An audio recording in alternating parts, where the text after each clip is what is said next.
and welcome to Castle Black. My name is Ebube, and you are listening to Popcorn for Dinner. It's a pretty somber episode today for a number of reasons. We're dealing with lots of damages, and to be honest, we're just happy to still be here because a lot of the faithful are not. Once again, I'm joined by Chinedu and Emmanuel to parse what is maybe the most fun, sad show ever. In any case, hi guys, how are you doing? Good. Yeah, I'm good. Are you sure? I don't believe you because I'm not good. I'm not good at all. And most of the people listening to you guys lie are also not good. How about we just start there? So I'm not lying, right? Because I'm not a psychopath for having this big smile on my face, by the way. It's just like I've had to keep this secret for Can we get that in writing? I know, right? It's like I've had to keep this secret for years. Like even when you guys are like, oh, you're going to do the podcast, I'm like, oh, okay. And everything I'm reading is like, oh, they're going to make that moment happen later than it happens in the game. I'm like, oh God, I have to just keep this secret, pretend certain people that may or may not be listening that would be asking me theories and like, oh, what was this? What was that? I was like, I can't say anything. So at least this is out of the bag. Like everything from here now, it's free spirited. It's like, good vibes. But yeah, I'm excited to talk it through. Obviously, like obviously I have less of a shock value because, having played the game, I saw some of this coming. But I guess that gives its own perspective with like, I guess comparing the two, like media and seeing like the changes and stuff like that. And like, I guess experiencing it in a very different way. So yeah, excited to talk it through with you guys. Yeah, the cat is out of the bag and Joel is in the bag along with all of my sanity and emotions. Happy Easter. So, Happy Easter, before we get everyone. started, before we get into this, please check out everything else that we have covered. We've done a lot recently and we're going to stay on The Last of Us up until the end of the season. So definitely stick with us through the course of the feed and subscribe wherever you're listening. So, I have to say, I always imagined this would not be Joel's story anymore. Even when the first game was announced and everything, like as somebody who actually didn't finish season 1 while it was still airing, I was watching the episodes week to week, but I waited till later to watch the end of the rest of the season, and I kind of always felt Joel may have died, gone somewhere, whatever the case may be. I wasn't entirely sure, but I knew that a new game would probably focus more on the story of his successor, Ellie. And I just wasn't sure how that was going to happen. And if it was going to happen, I wasn't sure if it was going to happen immediately, right? When I did finish season 1 and saw that Joel not only made it out alive, but did it at great cost to a lot of other people, I was like, okay, fine. Maybe this does continue. And then he's thriving in his old age as the head of construction for the one city left in, I guess, the Midwest. But still, I just wasn't sure what would happen. And now seeing him die is kind of confirming everything that I feared / expected. It's like now this is going to become Ellie's story, but the way it starts is going to galvanize her into essentially becoming the new Joel, maybe, or something worse, something more, hurt and maybe something more broken. So I suppose I want to ask Chinedu first. Where do you think Ellie is right now? And do we think she's going to draw towards the people she's grown close to over these past 5 years? Or is she just going to get into the shell of a person she was before she found true connection way back in season 1 before she met Joel? Which is more likely?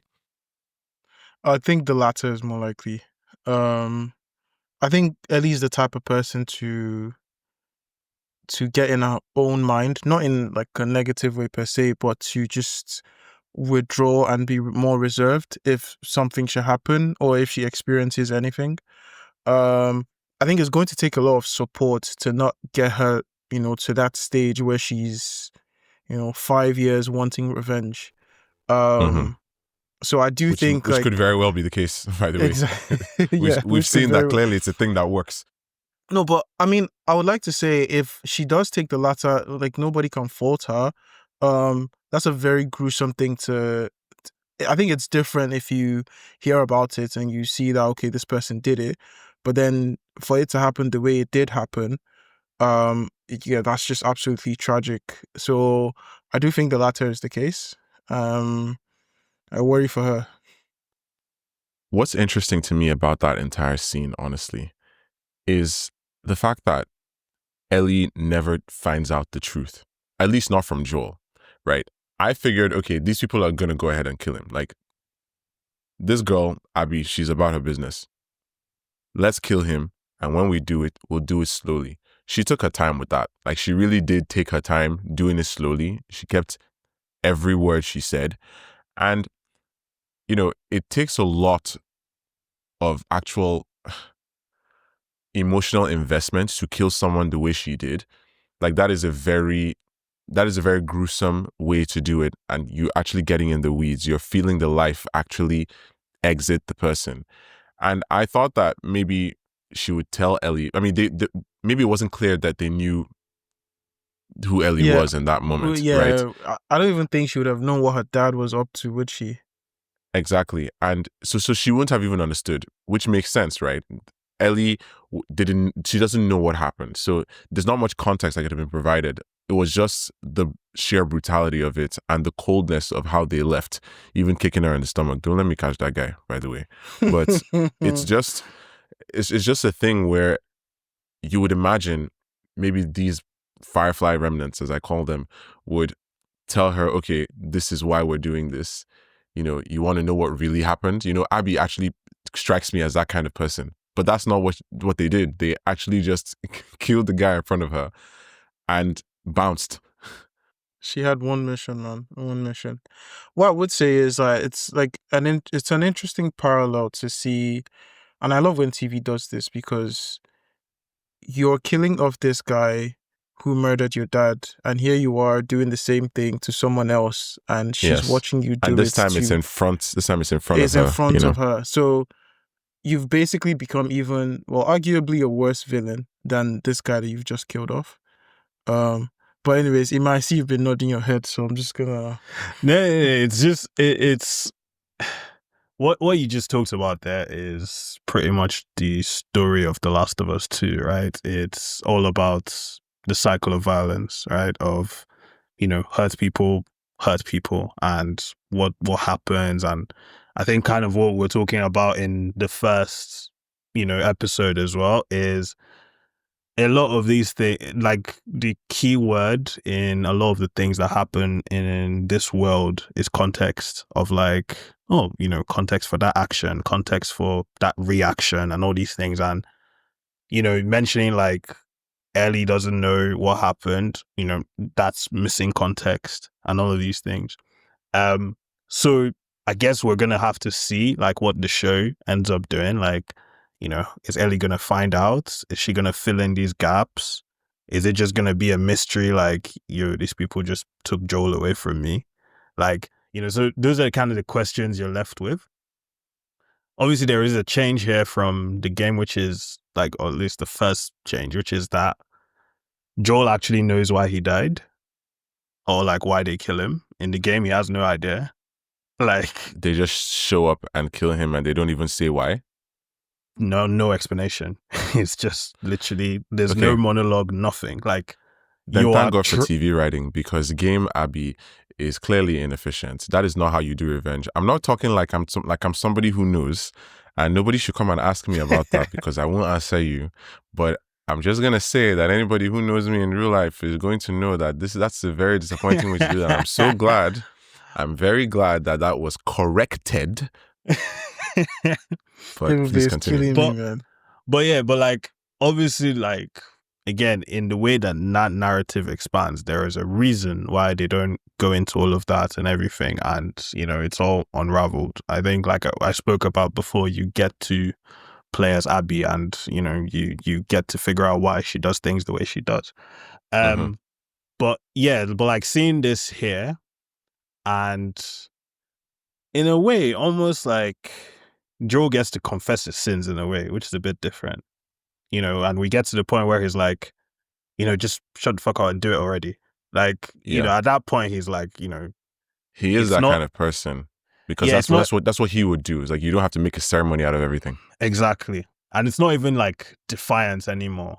He's just like, yeah, I'm cooked. By the time they ask him, like, where last did you see the fireflies and all of this, is like, okay, these guys, they know what they're talking about.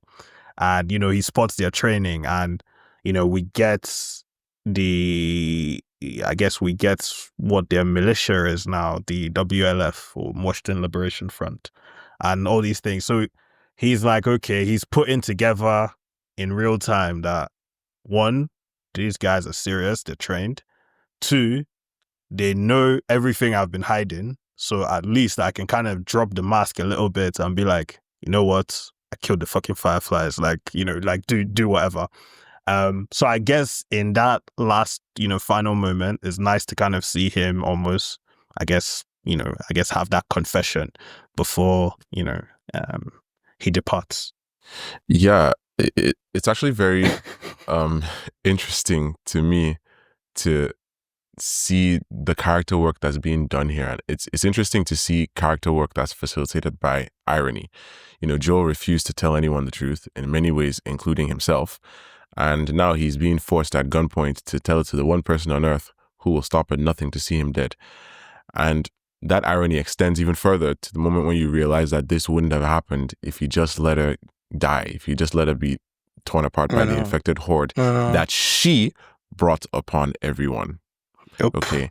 And that is just beautiful writing, in the sense that, you know, beautiful writing is basically when throwaway statements are seeds for moments later, especially when that tension in those moments is felt by the characters we least expect. In this case, the antagonist, though of course every good antagonist is the hero of their own story.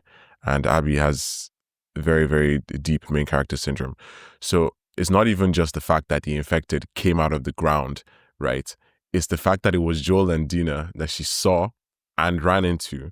And I just knew it in my heart that it would be Joel who saves her, right? In a different show, she would take Joel back to that lodge with Dina, and then it's like, okay, I'm gonna bide my time. You know, Yeah, we're gonna like go back to Jackson. The place is that's what I thought prospering. was gonna happen. Whatever, you know, like it would be. Let me find out more about these people. Let me see how much I can, how much hurt I can get out of this situation. And then she's just like, no, she's an opportunist. She's like, this is literally the reason I came here, and the whole point of me training for 5 years. I have a chance now to destroy your life, surrounded by the people I care about the most.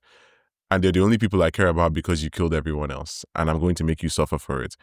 And you can tell that this whole process is hurting her.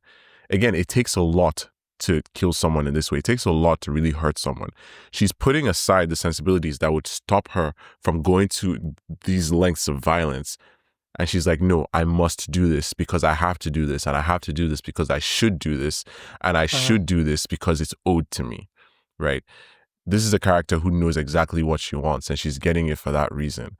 And the fact that she would still go through with it after her life has been saved by this person is very interesting. And it tells us a lot about what we can expect from someone like that.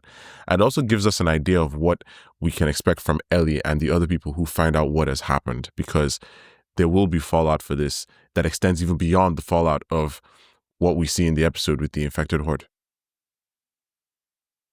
Yeah, agreed. I was gonna say, because you mentioned you know, Abby's kind of emotions surrounding the death, and I think I've got a question for Imar, because I also picked up on you saying that, you know, the players get to play as Abby. In terms Yeah. of, you know, do you think the emotional range surrounding this scene was played well by Abby? And I guess, what are your thoughts on how she felt about doing it? And because I watched the scene in the game, and Yeah. she seemed a bit more brutal in the game. Um, So it's hard, right? So with the game, she was a bit more brutal, which I guess maybe I don't know if it was a bit more brutal. I feel like if it makes sense, I would say she might have, like, at the start been a bit more brutal in the game. But I think in the TV show, she's actually more cruel with how she stabs him in the neck at the end. Like, that's that. Knowing that for me. someone's watching as well. Yes. And like in the game, like, and I've seen a lot of people talk about this, like that, a lot of people say like that almost feels like a bit over the edge a little bit.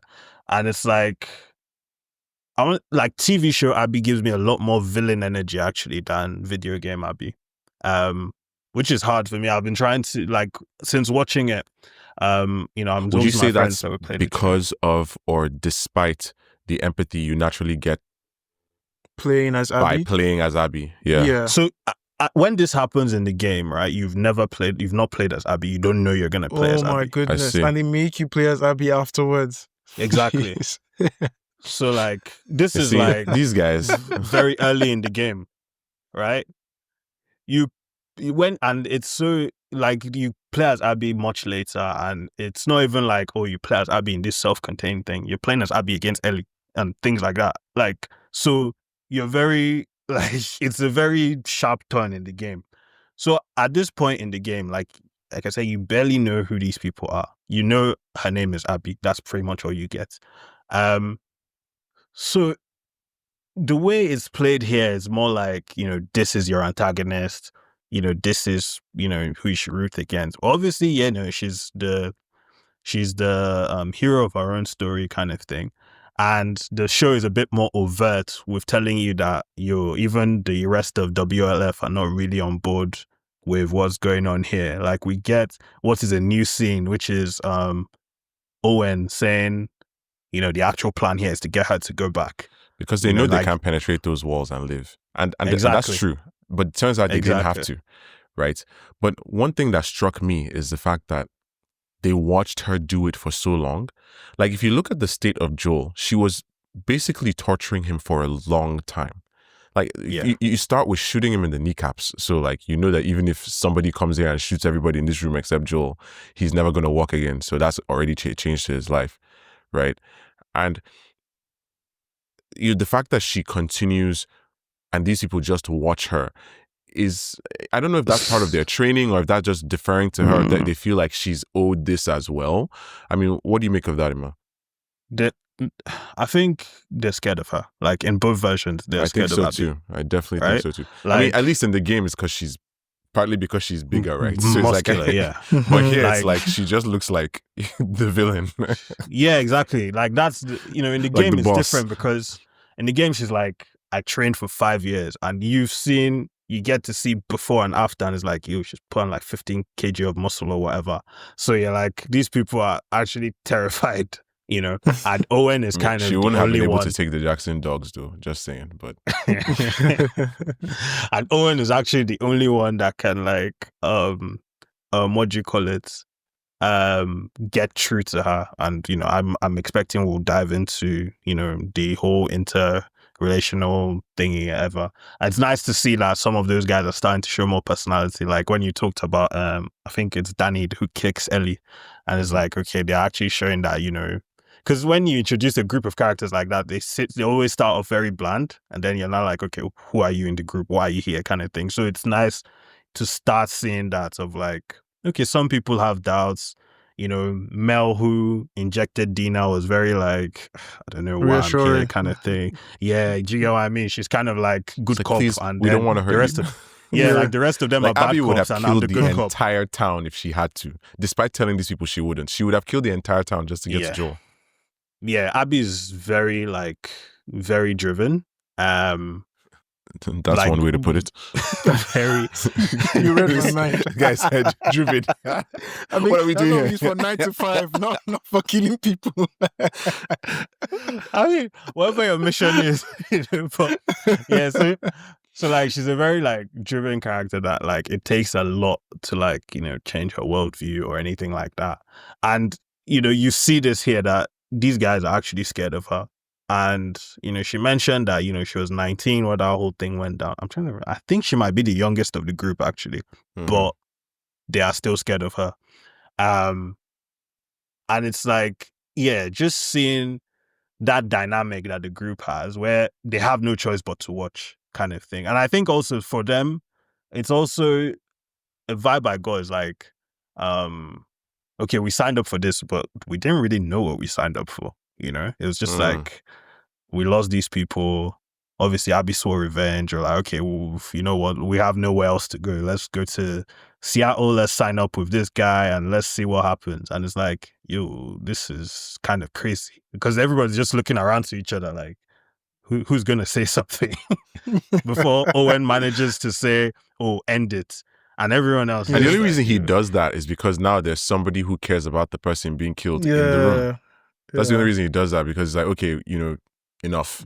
That was also a change, right? Because in the game, Danny just shouts, kill her too. And it's like, you calm down. Like the girl just came in and he's like, kill her too. And it's like, you know, calm down. But you know he's that type of guy. Even from the beginning of the episode, it's like, yeah, you know, if we run into anybody else, it's not like we can let them go. I'm just like, slow down, bro. Like, let's relax. But he was right though. No, he was correct. He was correct. No, he's correct, but like he's the only one that's like, you know, like this is why we're here. Like, nah, because each person actually, you know, waking up having the exact same reaction when they saw Jackson. And the size of it was just hilarious and a creative way to show levity in what the audience knows is a dire situation, because like the show is taking very careful and considered steps to make sure we understand on even a subliminal level that Abby is not like these other people. Like, she's calculating, she's cold in a way that's resolved and relentless, which is why when they said the words in ambush one of those patrols in that order, I practically laughed out loud. It's like, you like, what do you mean by ambush one of those patrols? Do you remember what happened in season 1 when Joel and Ellie just breathed and then like 10 horses and 2 dogs showed up? I was like, okay, yeah, ambush a patrol. Good luck with that. Like, that was just very interesting. And then Ellie woke up and, you know, that's a completely different story and it's different perspective, because everybody, like, the days end up converging, but they start at very opposing ends. Like, these guys are cold, Ellie is warm, you know. It's just, and by the end of it, you know, they've completed what they came to do, but Ellie is now left with basically what she feels as nothing. Yeah, it's a very like, Bella Ramsey was really good. Like, you know, like, in the reaction and everything, and you know, they played it differently of like, you don't really get much from Pedro Pascal, really. Like, he's already gone. Like, you know, a lot of times with scenes like this, you get a lot of like heaving of like, you know, like a lot of like heaving that's actually the great thing like about it. Like, that kind of acting that he does is crazy. Yeah, I loved it. I was just like, this is a good choice to like just go silent. Like, there's no like heaving of like, oh, the dramatic final breath or anything like that. It's just like, oh, he's actually gone, and he lets. I don't know if it's the right way to put it, but it's a very selfless performance from Pedro, because it lets Bella have the scene. Like, this is you, sell the emotion. I'm not gonna try and like, you know, do a death scene, which is a thing you see in like a lot of big TV shows of like, in Game of Thrones, like, yo, this is your death scene, cook. You know, like you almost expect him to kind of utter something to Ellie, like, you know, some sort of like, and the physicality, I always love you, like, or something, the whole physicality of it, even the fact that he's trying, you can see that he's trying to move, but he can't really. You know, all his roles have basically led him here. I think this guy is somebody who. He's no, genuinely. I said he has a specialty in dying. No, he does. He's actually like really, really good at doing a lot with his face and with his physicality. Like, we see him as Oberyn Martell in Game of Thrones. He did a lot of talking there, even right up until the point that, you know, he meets what ends up like changing the course of his story, is what I'll say. Go watch Game of Thrones season 4. How many years? I still care. Okay, I'm same in I'm merciful as well. Yeah, and also and it's also Narcos, and it's even The Mandalorian, where we don't see his face at all, so he has to do most of the performance with his physicality and his voice, right? Equalizer 2 as well, Buffy, like, genuinely all of his roles have led him here. This guy is somebody who is very good at this kind of thing, and it's something that was fun to see because that's where the emotion comes from. We are reacting to that partly because Ellie is reacting to that, and Ellie has no choice but to react to that because that's all that's left, right? Yeah.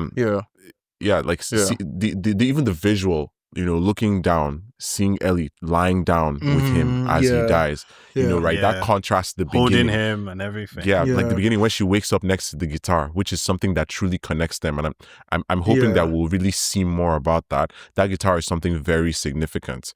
The guitar is a big part of the game. Like, it's a big part of the game. So like, especially the second game, like literally like it's pretty much a character in the second game. So it's nice that at least they're seeding it here. Yeah, it's like waking up with that. It's like a representation of Joel. And now as Joel goes to sleep for the final time, she's also there. Like, it's really cool book ending. Very Craig Mazin, but also very Mark Mylod, who is the director of this episode. And that is something that I can only smile at. It's a fantastic turn of events. He's the kind of guy you get for this kind of turn of the story. The man's directorial eye is like drizzling caramel onto something that's already sweet. Like, for anyone who doesn't know, he's directed some of the greatest episodes of TV we've seen in the past decade, and it just tells you the degree to which this show is in amazing hands. Just go watch Succession season 4 episode 3 for one. But I guess now that we're kind of in Jackson, let's talk about Jackson. So just before going into that, there's a big change I need to mention that will come up. Here we go. So we get Joel and Dina together before all this goes down. In the game is actually Joel and Tommy. Yeah, I did hear about Joel that. and Tommy. And then everything that happens with Abby triggering affected, and they help her and they ride the horse to the thing. All of that's roughly the same. Mm-hmm. And then Ellie's with Dina and they find Eugene's weed, which I mentioned the Easter egg last episode. And they smoke up and, have and they kiss and whatever. And then Jesse finds them and is like, you no one has heard from Joel and you guys are here having what seems to be a good time. Sure, I guess, but Jesse is a very annoying guy. Like, he's just annoying. You think? I think he comes off really well. I think he's a charismatic guy. I find him funny. Like, I think he's a cool guy. And I think the show I'm not and the gonna game call as him, well. I'm not gonna call him a cool guy. I would not go that far. I wouldn't even call him a chill guy. So I think the show, I think he just gives older brother vibes, and I think that's fair. just it. But I think they definitely want you he's to very think bad at he's it. cool. But yeah, the show I think goes to lengths to make you feel like he's cool. Like he's like, oh, I don't give a shit about you kissing Dina or whatever. Like they want you to be like, okay, this guy's not whatever. But somebody just woke up though. Like, I was like, see when he was banging on her door, I was like, oh, are the infected already here? Like, bro, there's no time. This is the apocalypse. They were chilling last week. On time. But I appreciate that about him. Like, man is like, I like to get there on time. 5 minutes was the difference between them setting that fence on fire. That's fair. That's fair. And I mean, they mention it in the episode, like he's basically being groomed to be like the next leader, basically, like after like Maria and Tommy and stuff. So he takes that very seriously. As he should, but yeah, in the game, as he should. In the game, that's what happens. He comes and finds them. They try and track this thing, and then Mr. Golf Club does his thing. Oh, jeez. Time is such an interesting concept in that regard, man. Like, it really made all the difference, as Chinedu really just pointed that out. Like, just imagine Joel and Dina showed up like 5 seconds later. Just imagine. Like, literally, like, she would have just died there. Like, how would anyone even write the report for that? That would essentially just be the lowest ROI revenge quest in history. It's like, you did all this to be eaten by a horde in the snow. Why is this happening in the bleak? Bro, this is happening in the bleak midwinter. People were dancing last week. And the group probably dies too, because the group will go out searching for her. They'll go out searching because for her. She's triggered that, they'll also die. 100%. Like Owen knew, if we don't leave this place today, we are dead. Luckily for him, they left today. But I think that's also what the show is showing you, of like, a lot of things had to happen the way they happened for this to go on, like if Ellie went on patrol with Joel, I don't think this happened. Mm. You know, if Oh, that just been very sweet for quote unquote for Abby. She'll just be like, oh my god, this is my lucky day. Both of you, ha, let's go. But no, we don't get that. But as far as we know, like Abby doesn't know about Ellie. Exactly. So exactly. That's the thing. And even like that was actually a somewhat funny scene when she hears Dina say Joel. She's like, Joel? And then when they take him back to the lodge, that's the most mustache twirling scene that I've ever seen on this show. Where she's just like, this is Dina. Hey guys. And she's like, hey guys. And this is Joel. That's Joel. His name's Joel. And then everybody turns around just like, it's like, did you hear that? His name is Joel. I want to slap everybody in that room. Like literally, I was just like, how? Like, his name is Joel. You guys are so annoying. It's like, are you guys? Have you met Joel? Please. Oh, and then she's like, you're about 6 foot. You're in your 60s. Yeah. Even me, I was already like, shut up and do it. How'd you get that right scar? I don't like that. I don't like that. You are kind of handsome. No, she was the levels of patting on the back she was giving herself was just like, this is next level, bro. She's like, let's talk about that actually. Let's talk about that because Iman, you texted me before this episode and you said that you didn't like, well, not that you didn't like, let me know. Yeah, but the monologue was a bit prolonged. And from me personally, I genuinely don't like when shows do that, when they draw out a death. Yes. And you know what? What's funny? I was praying for Ellie to not actually rescue him because that would have really pissed me off because you guys have almost just set the scene for everything to be perfect, and I don't want that. I want like shows. I know it's TV, but like, do you get what I mean? So how did you feel, Ima? Obviously, I haven't played the game. Yeah, I think for me it's weird. Like I said, in the game, there's that sweet spot where it's like you feel like she's enjoying it, but you don't feel like it's cruel or like she's specifically monologuing. But like this one really felt like that. Even like getting him to confess, when last did you see the fireflies? Oh, this, you know, the doctor. I'm like, honestly, at first it was okay. I was actually a little bit okay with it at first, but I didn't think much of it. But it kept going in the sense that she's just like, oh my god, I am the best. I found you, and I'm going to destroy you. Yes, and I'm like, there's two things here, right? Like, is the show trying to get people to think, oh, you know, other shows now, someone would actually find him and save him, but we're not like that, or is it like more so like, oh, look at all the things that have gone my way and I'm actually shining a light on it. And I'm like, Providence hath brought me here. Yeah, I'm just like, it kind of took me out. I'm like, you were literally gasping for your life 5 minutes ago. You're not a genius. Like, genuinely, it's like, this is not your doing. See, this is what happens when people succeed. This is actually what happens. You are the product of the steps you have taken in life and the hand you have been dealt. People get successful and they think the entire thing was them. Bro, you could have died in the car this morning. Shut up. She was smug, man. She was literally talking to Owen like, oh. Owen was like, she was like, oh, do you have a plan? I was like, no, I have the beginnings of an idea. It's like, oh boy, something. I'm like, so you had nothing. And now you're like, I can't believe this is my life. I'm so good. I'm the goods. You know, she was just like ticking. You know, I was half like, obviously because I knew how it was going to go, but I was half like, wouldn't this just be funny? Like, I don't know if they ever riffed on anything like this. Wouldn't it just be funny? Like, if, you know, the first time this happened, they didn't actually get Joe. Like, they got someone else and they just thought, like, it matched the description. Because I was like, the way they were so confident of, like, all you had was this checklist. Oh, he's about 6 foot. That could be anybody. His name is Joe or Joel or something like that. And it's like, oh, Scan is right. I'm just like, in your 60s. Yeah.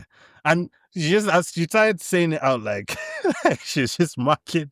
I don't even know what. Literally, for all we know, that could have also been Eugene, who we still haven't seen. It could have been anybody. I'm just so that part of it took a little bit of the tension out for me, and I was just like, and just the way, like, immediately he said his name is Joe, everybody started looking at each other. I'm just like, yeah. And God bless Pedro Pascal, because at least he gave a look of like, what's actually going on here?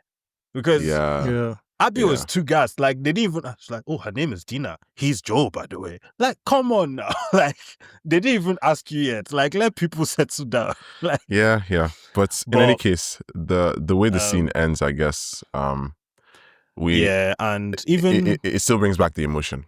Oh yeah, definitely. Yeah. I'm also not a big fan of them injecting Dina. I was just like, what? I mean, I see. In the game, that did not happen with Tommy. Yeah, they just knocked him out. Straight up knocked him out. Okay. To be honest, that's the quicker solution. Maybe they want to be merciful. Because I'm also thinking now, like, did they carry like knockout gas with them, like, or like the syringe, or like? That's fair. I guess they're thinking about casualties in a sense. It's making me ask questions that I don't think I should be asking. I'm just like, okay. They just inject her and like, oh, see, she's still breathing. I'm like, okay, that doesn't mean you didn't poison her. Like, I feel like, if they had gone ahead and done the scenario you just outlined where they killed somebody who wasn't Joel, thinking it was Joel, it's quite possible that the people following her, some of them anyway, would not follow her anymore. But as it turns out, they get the right guy, they keep following her, and then they move. And you can even see in the distance, Jesse arriving at the lodge, which is very full circle for our visual representations in the narrative. That's actually very characteristic of the way Mark Mylod directs, this whole relationship between timing and the relativity of action. I think, it's the kind of thing that makes you feel, oh my God, if only you had just been there, or a little bit, you just feel that separation, that distance between, where we are and what could have been, and we get a little bit of a sense of that at Jackson too, which survived, but at great cost. I'd say it was effective and honestly impactful for us to see the fallout from that. And from the beginning, they were ready. We were given drip-fed content about Abby, right from the jump. We see that she's also tormenting herself. Like, we can assume this is a dream that she consistently has. She wishes she hadn't seen what she saw. But then, of course, we go to Jackson where things are a lot more peaceful up until the point where they aren't. Here, I thought that we'd see some fallout from, somebody finally checking the pipes and looking at the cordyceps like I instructed last week. But we don't even get a chance to deal with that because, first of all, these guys having a plan is beautiful to me. I will always appreciate people that have some kind of plan in place. It's good to know that, they have not been made completely complacent by success, right? I love it when they're smart, right? When the infected that were chasing Abby, Joel, and Dina turned away from them, I wondered if they were kind of like going to fight the adjacent horde that was coming from the other direction, or maybe they were joining forces with them to go somewhere else. And of course, soon I realized where that somewhere else must be. And then we witnessed the battle for Castle Black. And I love how Tommy knew that there was going to be a breach as soon as he saw the bloater. Like, these guys had measures, they had oil that they were going to drop, which, like, those are barrels of oil. They're heavy. So that they were ready for what was going to come or what could happen. And they were all ready with their rifles. I just wish they had better artillery, to be honest. It would have really helped, but they did the best they could with what they had. And this is why, kids, you have to train, okay? You have to train because if you stay ready, you don't have to get ready, especially in the winter. Like, you can see the blizzard that's happening. Can you actually just imagine the level of inconvenience here? On some level, it may have helped them, though, because the snow would have slowed down the infected, or maybe it didn't. It just helped them.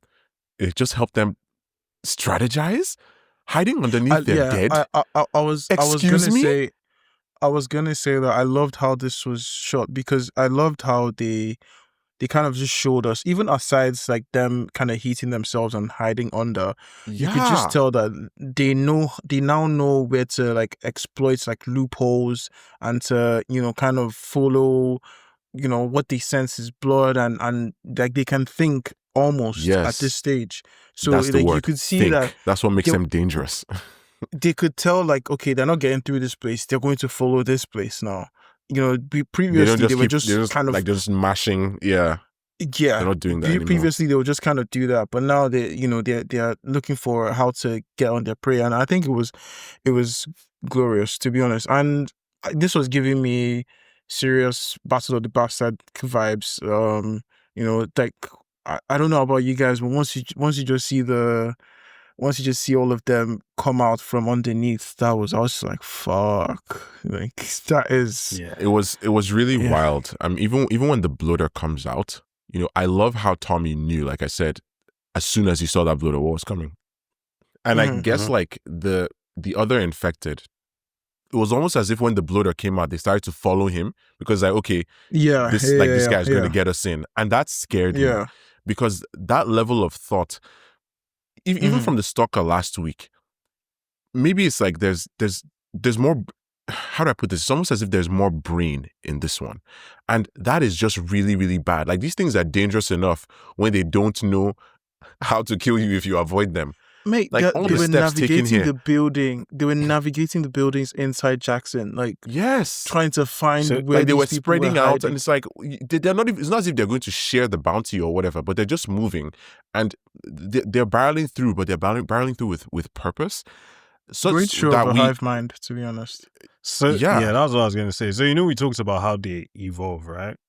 Yes. So with the hive mind thing, I think like we were talking about, so it is kind of a fallout from the pipes, right? So the way I read it is like the cordyceps is now through the pipe, so it knows people are here, and that's why it's able to attract those infected of like, yo, Shit. there's food.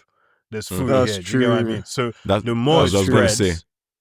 the more it spreads, like those are its eyes kind of thing. So Yeah. now like Jackson's on the map, effectively. Do It you is get on what I their mean? map. So, It's on their radar. so And so there that's was why it's essentially able no way to- they would have affected it. Yeah, they wouldn't have so been able that's to why it's avoid able it. to do it. And then also like, again, like with the bloater, the infected are still almost like an army kind of thing. Like I said, like the way they evolve, a lot of it has to do with age.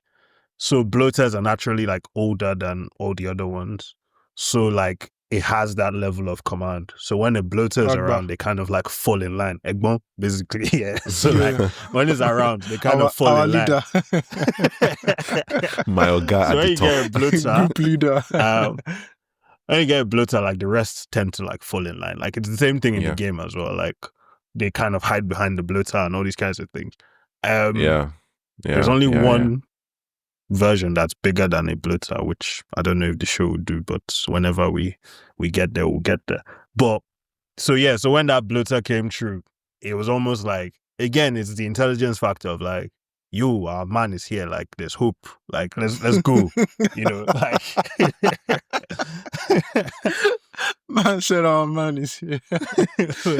but like, so but it's nice to see that like on the show. And it's also nice to see that, you know, they have some level of, you know, thought process, because like in the game, bloaters are most susceptible to fire, and you know, we eventually see that that's what happens. But a full tank here as well. on high pressure. Also, the way that bloater was kind of waiting for that tank to finish, it was almost like, yeah, keep hitting me.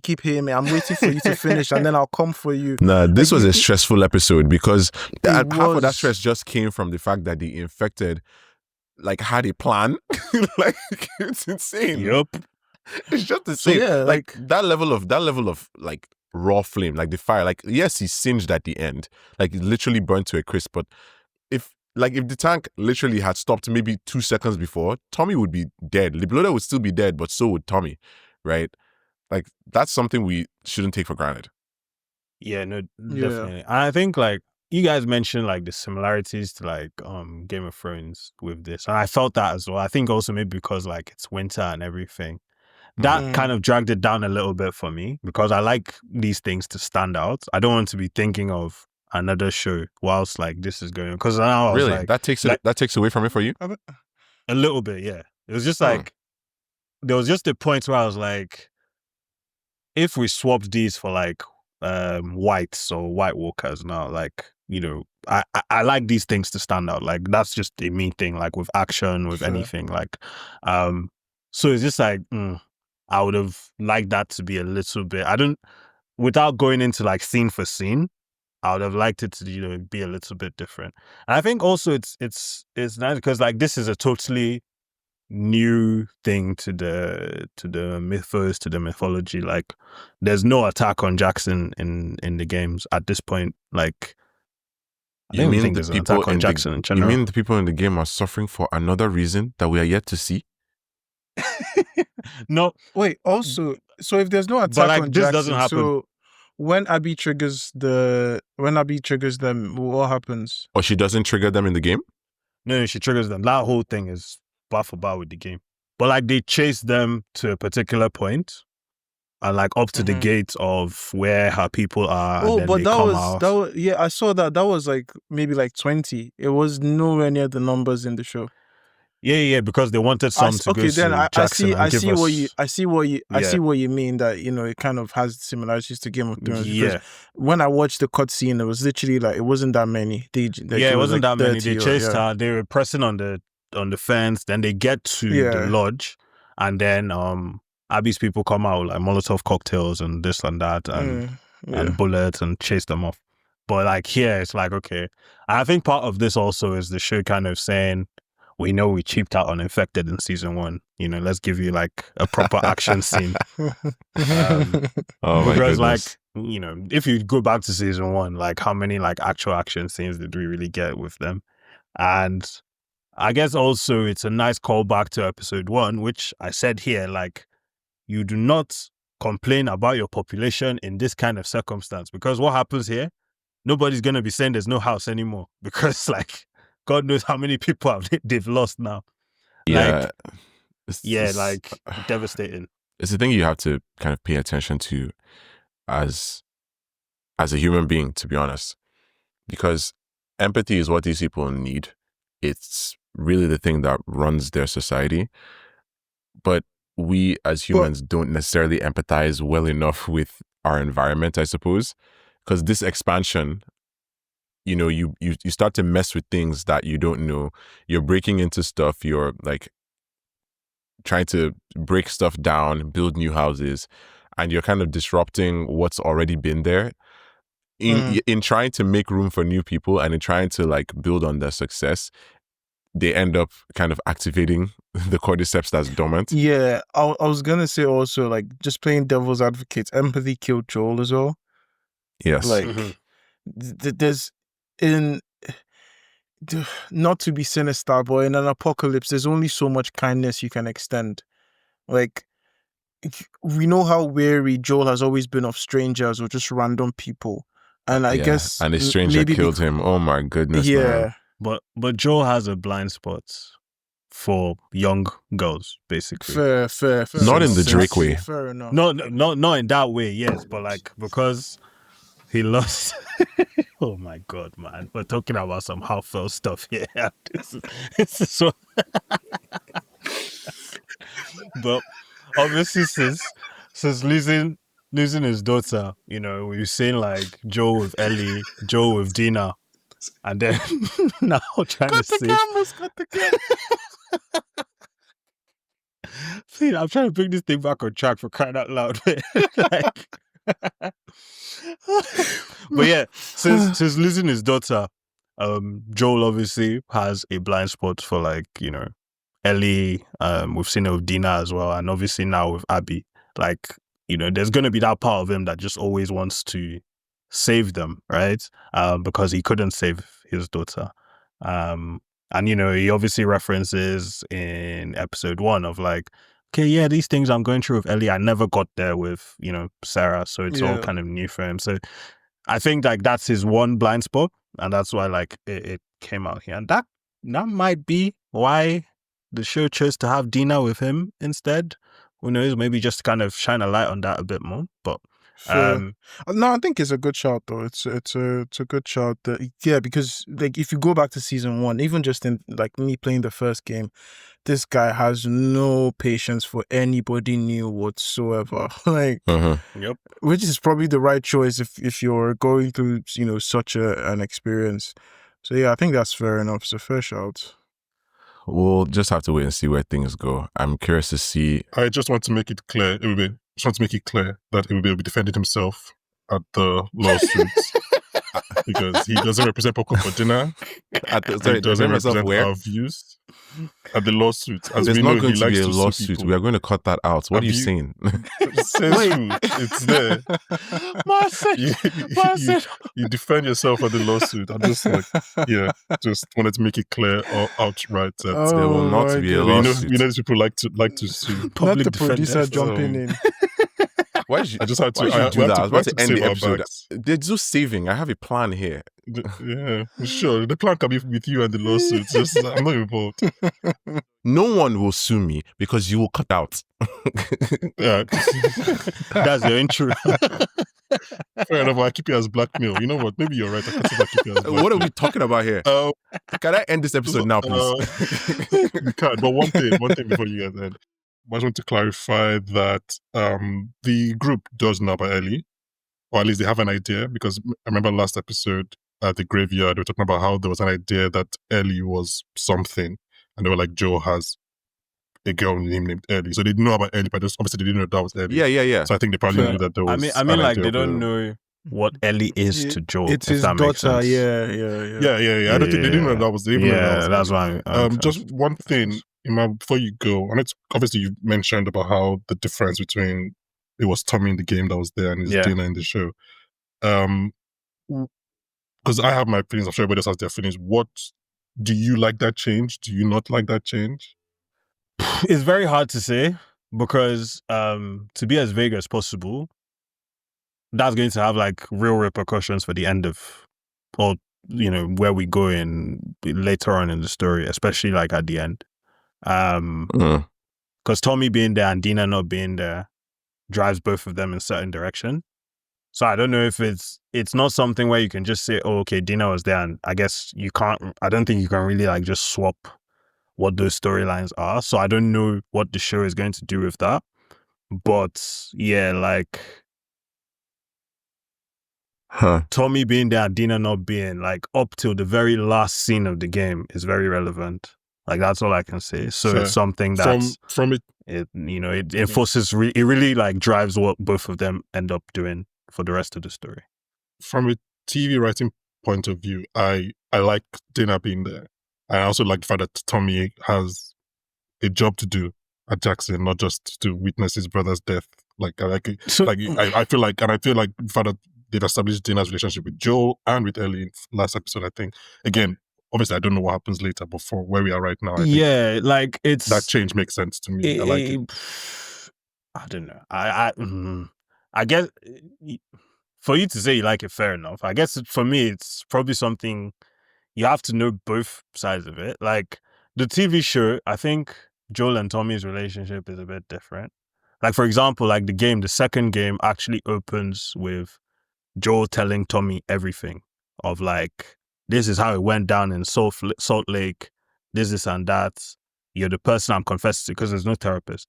So like they have this bond, and Tommy is the only person that really knows everything, and he tells Joel like, for what it's worth, I can see why you did it, and I think I would have done the same. And that means a whole lot to Joel in the game.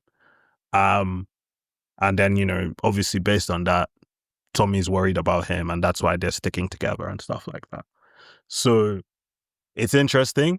The only like change on the Dina side is that we didn't really get much of Dina with Joel kind of thing. All we know is just like, you know, she's respectful, and Joel suspects that she and Ellie like each other. That's literally all we get. But yeah, the Dina and Ellie part is still the same.